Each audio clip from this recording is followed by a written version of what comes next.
आप सभी का हमारे YouTube channel education for education पे स्वागत है। आइए आज हम देखते हैं विषय इतिहास कक्षा 12 अध्याय नंबर 2 राजा किसान और नगर।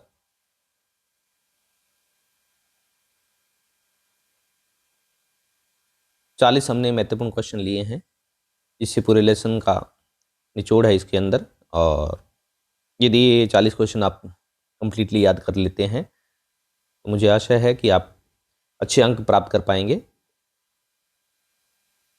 पहला क्वेश्चन लेते हैं। 1830 के दशक में ईस्ट इंडिया कंपनी के किस एक अधिकारी ने ब्राह्मी और ख्रोष्टी लिपियों का अर्थ निकाला? हाँ जी, किसने निकाला था?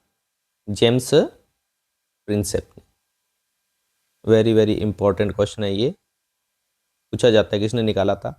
इसी के द्वारा ही हमें पता चला कि इंडिया में अशोक नाम का शासक हुआ था, वरना हमें पूर्व में ये जानकारी नहीं थी।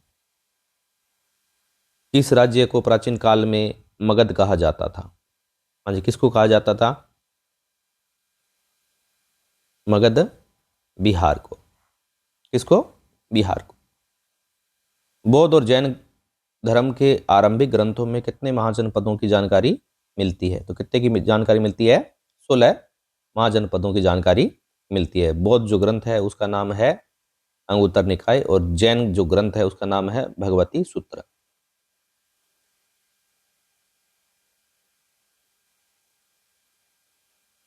प्राचीनतम अभिलेख किस भाषा में लिखे जाते थे? हाँ जी, जो प्राचीनतम अभिलेख है वो किस भाषा में लिखे जाते थे? तो कौन सी भाषा थी? प्राकृत भाषा थी। और ज्यादातर लिपि कौन सी होती थी?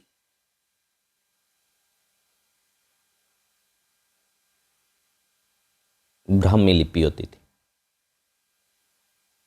34 शताब्दी ईस्वी पूर्व में मगध की नई राजधानी पाटलिपुत्र को बनाया गया था, जिसका वर्तमान नाम क्या है? मतलब इससे पहले मगध की राजधानी कौन सी थी भाई? राजगाह है या राजगीर? तो वर्तमान में इसके अवशेष अपने को कहां से मिलते हैं? पटना से। और पटना कहाँ है? बिहार। राजगाह का शाब्दिक अर्थ है, हाँ जी, राजगाह या राजगीर या राजगृह। राजगीर, राजगृह राजधानी थी मगध की, प्रथम राजधानी। इसका मतलब है राजाओं का घर। मौर्य साम्राज्य की स्थापना कब व किसने की थी? हाँ जी, मौर्य साम्राज्य की स्थापना कब व किसने? तो 321 ईस्वी पूर्व में चंद्रगुप्त मौर्य ने की थी। किसकी सहायता से की थी? सहायक कौन था? चाणक्य, जिसका नाम क्या और मिलता है? विष्णुगुप्त और कौटिल्य नाम मिलता है। कलिंग उड़ीसा पर किस मौर्य शासक ने 261 ईस्वी पूर्व में विजय प्राप्त की? किसने प्राप्त की थी? अशोक ने। किसने? अशोक ने। इस युद्ध के बाद अशोक का हृदय परिवर्तन हो जाता है और वह रणभेरी के स्थान पर धम्मघोष की घोषणा करता है और बौद्ध धर्म को अपना लेता है। इस सम्राट ने अपने अधिकारियों और प्रजा के लिए संदेश प्राकृतिक पत्थरों और पॉलिश किए हुए स्तंभों पर लिखवाए। हाँ जी, किसने लिखवाए थे? अशोक ने। वेरी वेरी इंपॉर्टेंट क्वेश्चन है ये।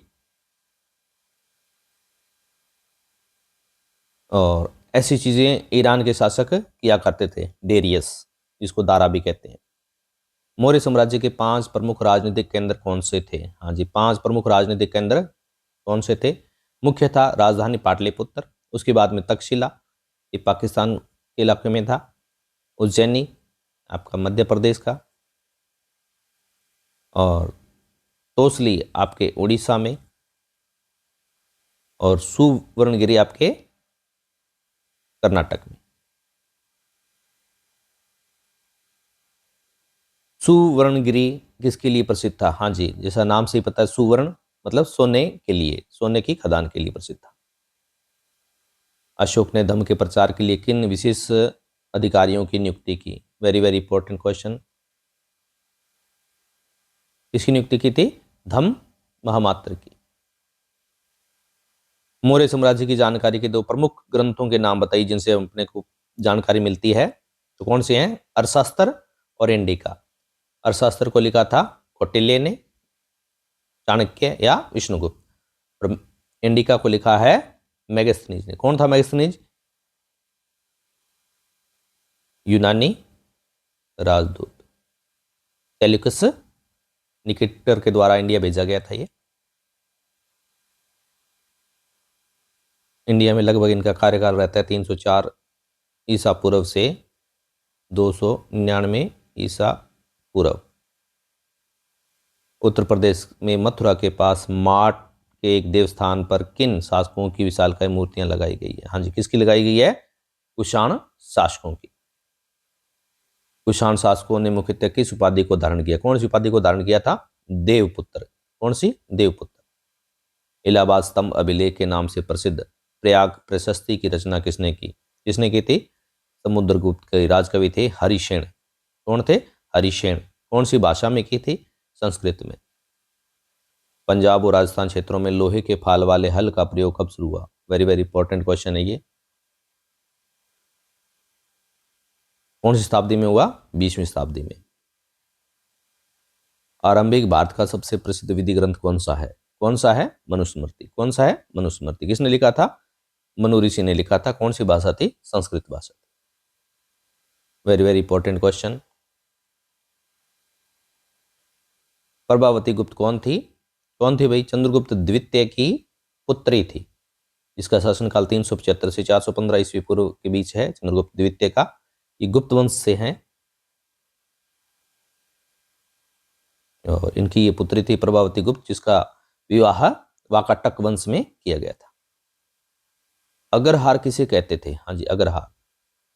ये भी इंपॉर्टेंट क्वेश्चन है, पूछ लिया जाता है। ब्राह्मणों को दान में दी गई भूमि को क्या कहते थे? अग्रहार कहते थे। हर्षचरित के लेखक का नाम बताइए। हर्षचरित जी, सम्राट जो हर्ष थे इंडिया के 606 से 647 ईस्वी में जिन्होंने शासन किया था, उनका जीवन चरित्र लिखा है। किसने लिखा है? बाण भट्ट ने लिखा है। कौन सी भाषा में लिखा है? संस्कृत में लिखा है। Very very important question. Megasthenes ने सैन्य गतिविधियों के संचालन के लिए कितनी समितियों का उल्लेख किया है? हाँ जी, कितने का किया है? एक समिति और 6 उप समितियों का। ओलिगार्की या समूह शासन किसे कहा जाता था? हाँ जी, किसे कहा जाता था? ओलिगार्की। इंपॉर्टेंट है, पूछ लिया जाता है क्वेश्चन। वह शासन सत्ता जो पुरुषों के एक समूह के हाथ में होती है उसे क्या कहते हैं? ओलिगार्की या समूह शासन कहते हैं। मतलब एक व्यक्ति के हाथ में नहीं होती ये सत्ता, कई व्यक्तियों का समूह होता है और वो सभी मिल के शासन करते हैं, और ऐसी व्यवस्था को क्या कहते हैं? ओलिगार्की। पेरिप्लस ऑफ एरिथ्रियन सी ग्रंथ किसके द्वारा रचित है? इसके द्वारा, इसके पता नहीं है भी इसको किसने लिखा था। एक यूनानी समुद्र यात्री आया था लगभग प्रथम शताब्दी ईस्वी में, उसके द्वारा ये रचित बताया जाता है, लेकिन उसका कहीं नाम नहीं मिलता। आहत सिक्के कहते हैं, किसे कहते हैं जी? आहत, या जिन्हें पंचमार्क भी कहा जाता है। इंपॉर्टेंट क्वेश्चन है। हाँ जी, 6ठी शताब्दी ईस्वी पूर्व में चांदी और तांबे के सिक्कों को आहत सिक्के कहा जाता है। क्या किया जाता था? इनके ऊपर किसी का चित्र ना बनाकर इनको ठप्पे मारकर बनाया जाता था। इस पे शासकों की प्रतिमा और नाम के साथ सबसे पहले सिक्के किन शासकों ने जारी किए? ये भी इंपॉर्टेंट क्वेश्चन। किसने जारी किए थे शासकों की प्रतिमा और नाम के साथ सबसे पहले सिक्के? हिंद यूनानी शासकों ने। भारत में किस वंश के शासकों ने सबसे पहले सोने के सिक्के जारी किए? ये भी इंपॉर्टेंट क्वेश्चन है। किसने जारी किए थे? कुषाण शासकों ने सोने के सिक्के, गोल्ड कॉइन्स इन इंडिया। सोने के सबसे भव्य सिक्के प्रचुर मात्रा में किन शासकों ने जारी किए? हाँ जी, किसने जारी किए थे? गुप्त शासकों ने। तमिलकम में किन सरदारियों का उदय हुआ? हाँ जी, तमिलकम मतलब ये तमिलनाडु का क्षेत्र जो नीचे है उसकी ओर केरल है, तो उधर कौन से थे? चोल, चेर और पांड्य। अशोक द्वारा कौन सी उपाधियां धारण की गई? इंपॉर्टेंट है, पूछा जा सकता है क्वेश्चन। पियदसी, इसका मतलब होता है देखने में सुंदर, और देव नाम पिय मतलब देवताओं का प्रिय। इस शासक को 20वीं शताब्दी के राष्ट्रवादी नेताओं ने प्रेरणा का स्रोत माना? ये भी इंपॉर्टेंट क्वेश्चन है। 20वीं शताब्दी में माना इनको अपना प्रेरणा का स्रोत माना है। किसने माना था? जो राष्ट्रवादी नेता थे उन्होंने माना था किसको?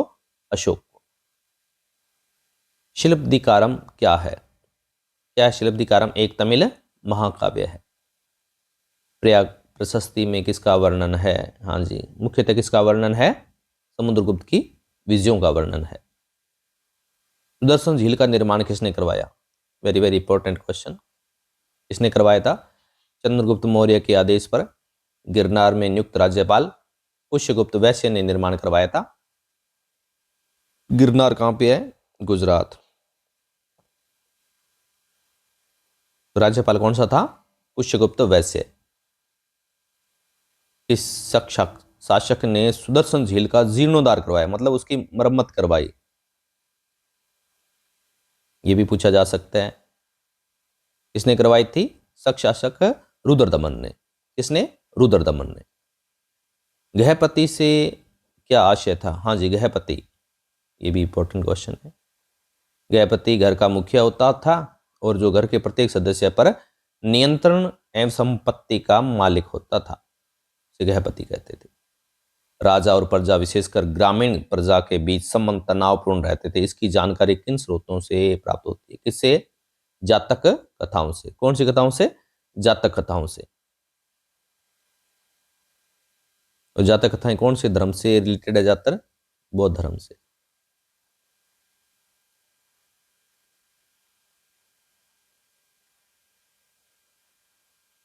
धम्म क्या है? सम्राट अशोक ने अपनी जनता के नैतिक उत्थान के लिए जिन आचारों की संहिता प्रस्तुत की उसे धम्म कहा जाता है। वेरी वेरी इंपॉर्टेंट है ये। धम्म क्या है? सांची का स्तूप किस राज्य में स्थित है? सांची का स्तूप कहां पे स्थित है? मध्य प्रदेश में। कौन सा राज्य है? मध्य प्रदेश। जनपद से क्या आशय है? एक ऐसा भूखंड जहां कोई जन अपना पांव रखता है अथवा बस जाता है। जन से मतलब यहां लोग, कुल और जनजाति से है, तो उसे क्या कहा जाता था? जनपद कहा जाता था। ये इंपॉर्टेंट 40 क्वेश्चन हमने इस लेसन से लिए हैं। आप सभी से पुनः रिक्वेस्ट है कि वीडियो को लाइक करें, सब्सक्राइब करें और शेयर करें। Thank you for watching my video.